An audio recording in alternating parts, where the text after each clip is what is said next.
there. They had, a lot of them steel mills lead lots of electricity.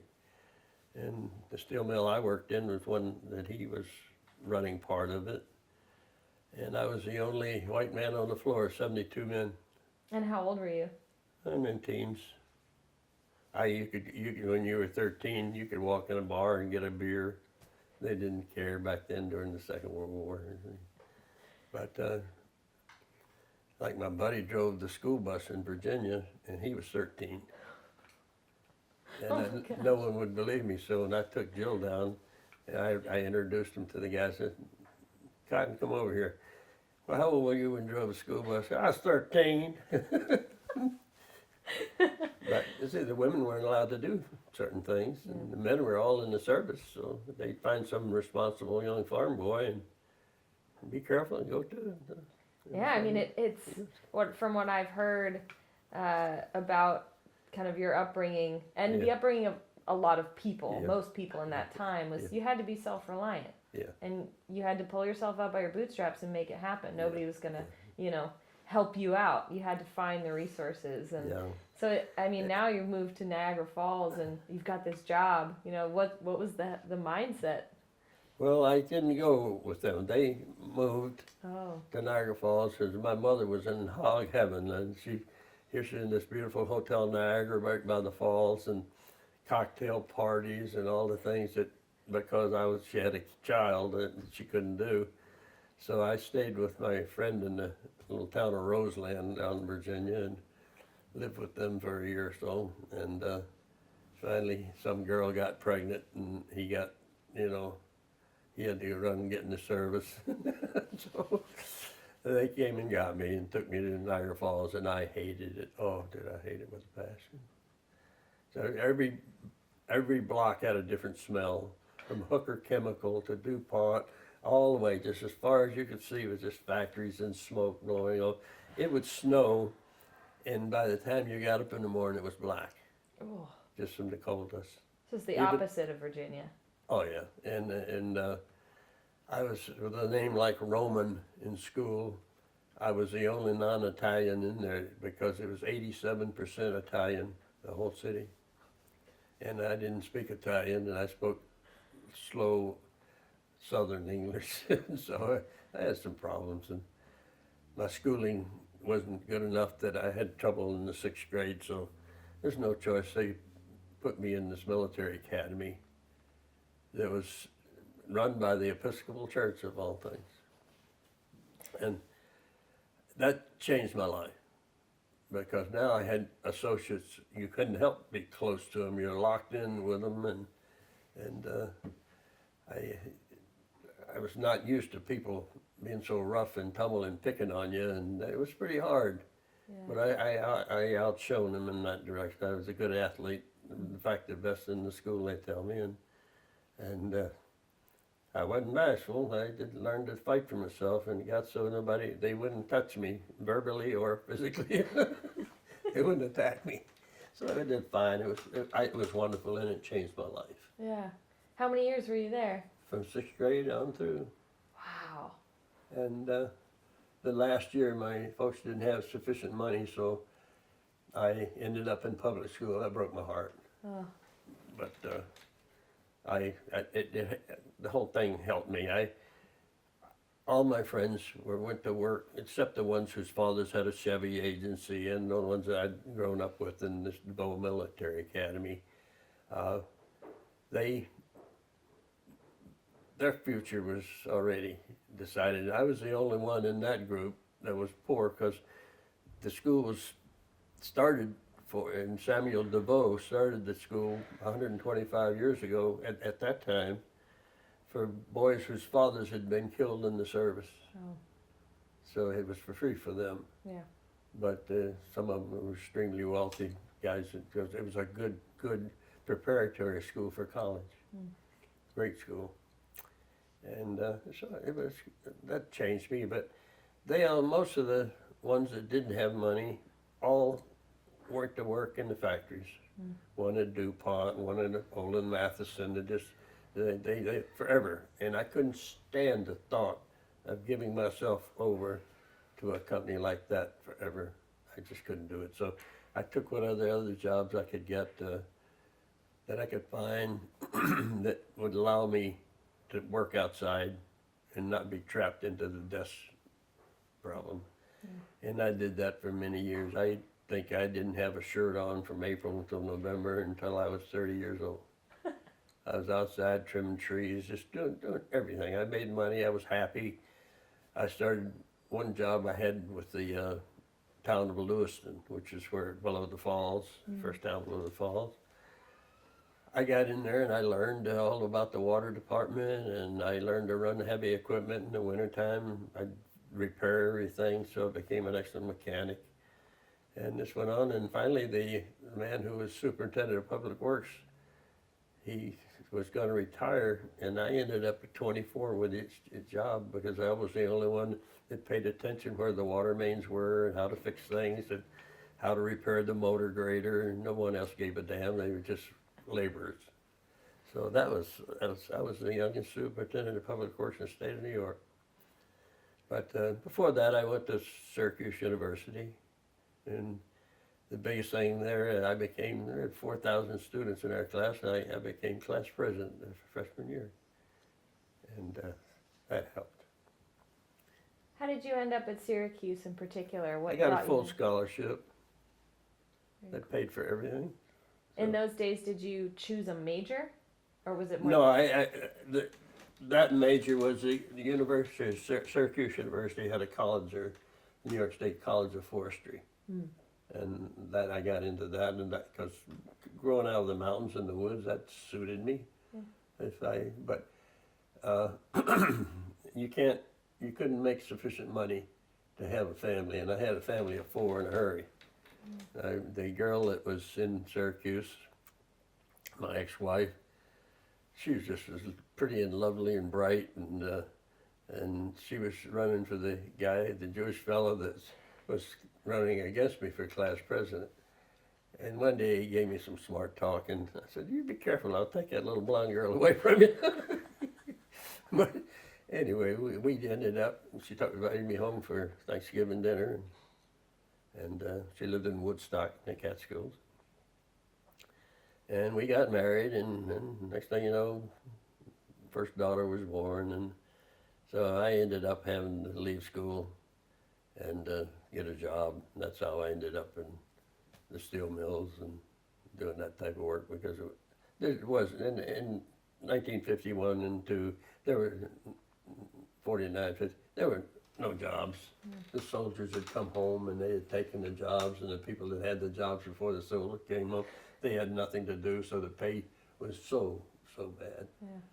And we survived. Poverty never bothered us so much because we had everything we needed, and if I had to work 3 jobs, I did. And my wife Jill now, she worked 3 jobs and took the baby to the babysitters at night. We survived, and we grew stronger and happier and healthier because we had seen so much poverty, both of us, that everything from that day on was wonderful. So. How old were you by the time you were married, the first time? The first time? I was 20. Was that kind of common in those days, to be married at 20? Yeah, I was the first one in our group that got married, but a year after that, they all started to get married. Yeah. So it wasn't unusual to be a college student, but also married? Yeah, it was unusual because you had to have a job. Right. And to be a provider. Usually Mom and Papa were paying for the college, so they couldn't pay for another family also. So And how old were you when the first baby came along? 21, I guess. 21. Wow. That must have been such a whirlwind. Yeah. I can't imagine. Yeah, it brought some changes, but after the suffering we've both been through, we made fine. Yeah. And so then, when did you get together with Jill? Lovely Jill. Well, my ex-wife and I got separated in 1964, and I didn't want a divorce. I wouldn't get one, so I just kept paying and struggling, and my take-home pay for many years was $8 a week.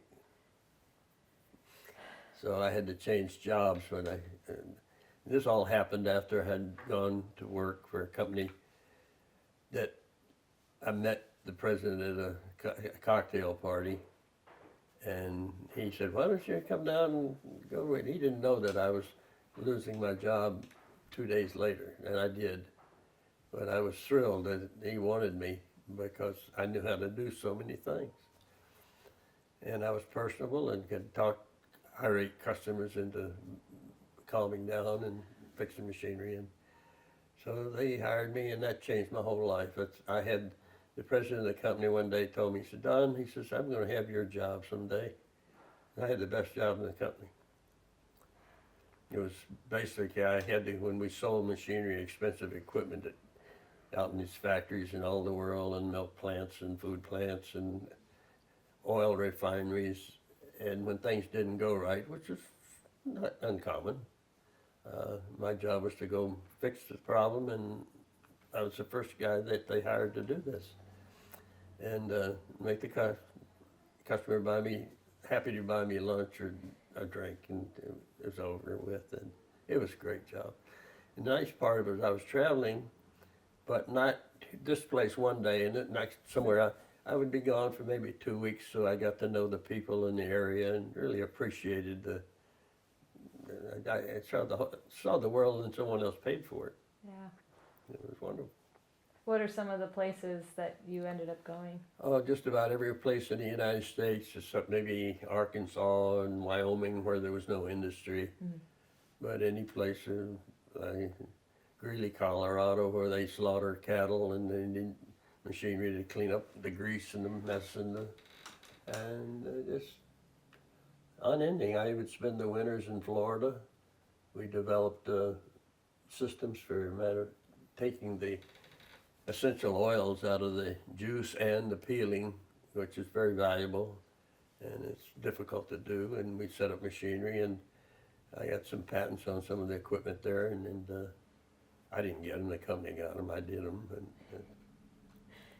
I mean, it's every time I hear any story related to your work, and I remember, my God, this guy didn't even, finish college, and when he was in college didn't study this. He taught himself all of this. I did. We had 2 engineers in this big corporation, and the main company is in Sweden, and they kept this secret because there are only 2 companies in the world that make this type of equipment, one in Germany, Westphalia, and Alfa Laval, De Laval in Sweden.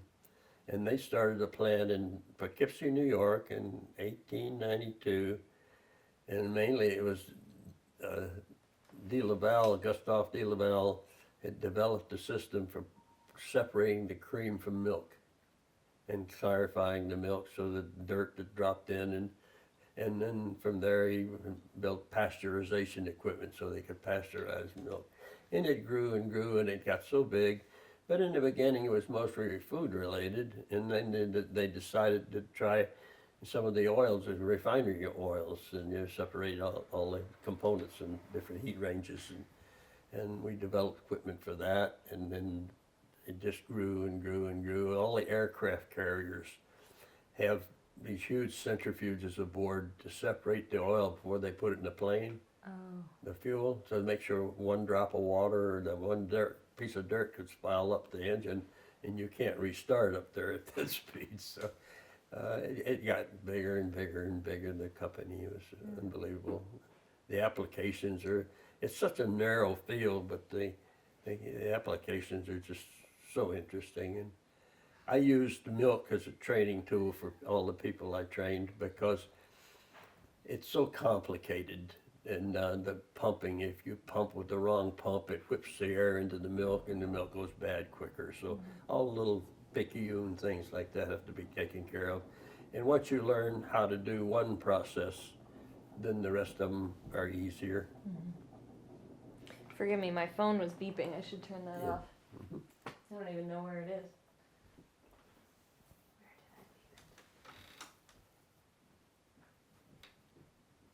Feel free to grab some water if you need it. Okay, I don't need it, but I'll have It is free. Oh, you know what? I think my phone's behind you.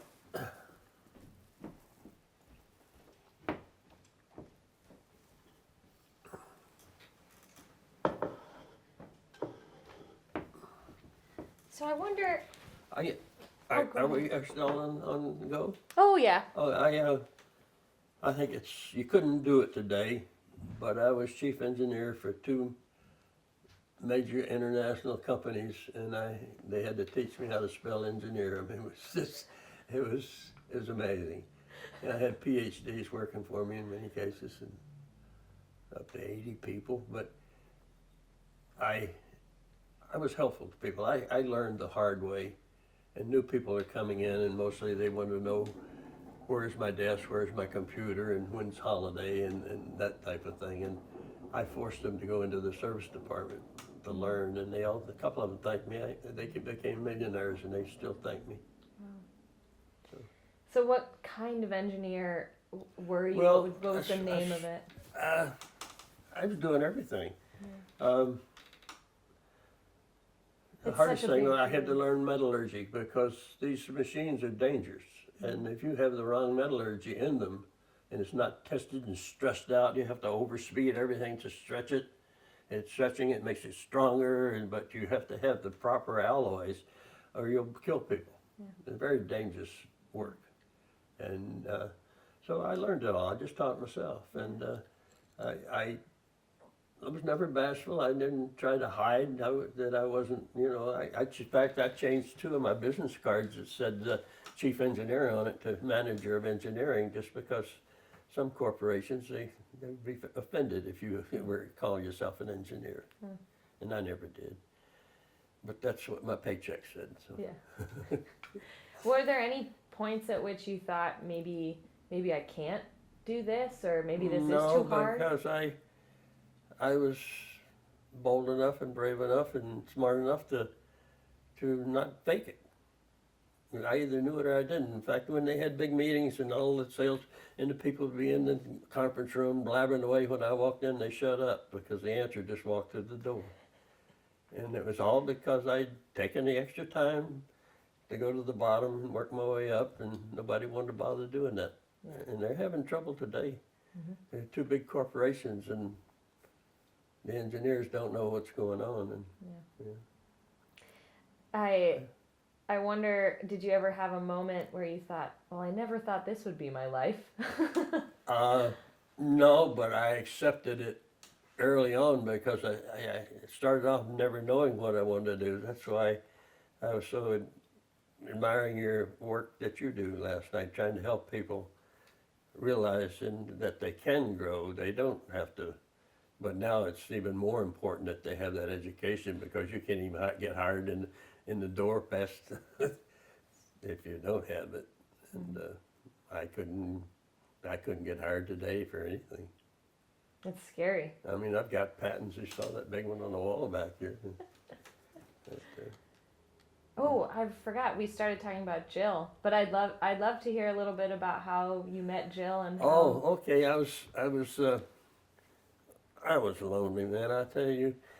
And then when this divorce and separation came out, the song came out, and I always loved country music because I grew up in the South. I don't like the bluegrass too much, but Johnny Cash came out singing a song called Sunday Morning Coming Down. And I tell you, my Sundays were lonely. I was living in a little room up over the hotel that we showed you last night, where we met. And she came in there one day, and I was sitting at the bar, and I never knew this was happening to me. And the state police hung out in this little bar where I lived, and they told me, Roman, you stay away from that girl. That's the last nice girl in Dutchess County. And so I ignored her. She'd come try to talk to me, and I turned away. So she finally got a job working there, and I was never there. I had to travel because my pay was so bad that I had to keep moving constantly, and the company paid for my meals as long as I was moving, and I'd come back, and she found out that I was usually there on Sundays, so she worked Sundays, and she had 2 or 3 jobs at the time, so, and I didn't know it, and she finally, she asked me. I asked her out. I did, and then she went on and bought a new blouse and went on and told her mother she just met the man. She got married. Wow. Wow. What was the name of that hotel? It's in Rhinebeck, New York. The Coach House Inn. Yeah. Do you think it's still there? Huh? Oh, it's still there. It's still there? We have coasters from it. Yeah. So then how long between when you had that first date with Omi to when you two were married? Oh, About? probably a year at Wow. most, and maybe not even a year. How did you decide to get married, you two? Did you propose or did you talk about it? No, I don't remember. I think that's probably a good sign, you know, that it just was meant to be. Yeah.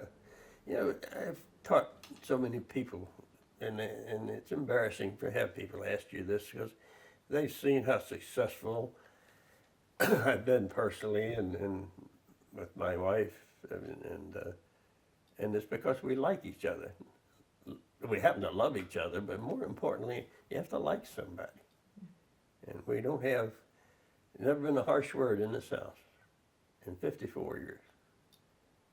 That's pretty remarkable. My kids didn't ever hear that. That's beautiful. So then you guys had Mick and Scotty. Yeah, and Scotty, yeah. So that ended up, I had 6 children. Yeah. Some really awesome kids.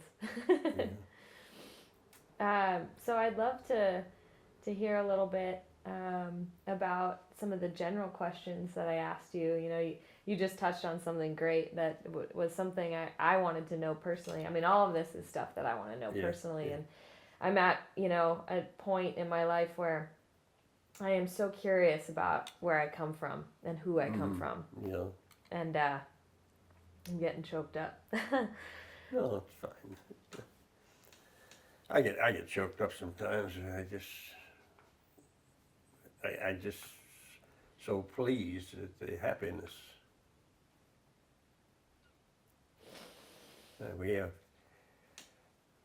this monstrous, huge mansion that we live in, and we started off in a Jill and I, and couldn't find any place we could afford. And it was a 2-car garage. The guy had built a little half-ass house over a 2-car garage, and there was no stairway going up. We had to go up a ladder, and it was so small. We had a single bed, and your feet were in the bathroom, and your head was up against the wall.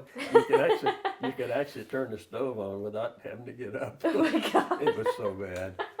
Oh Lord! But every time I traveled to go, which was constant, she would move. Really? Improve things. Wow. Things. Yeah. And you can see where she got us.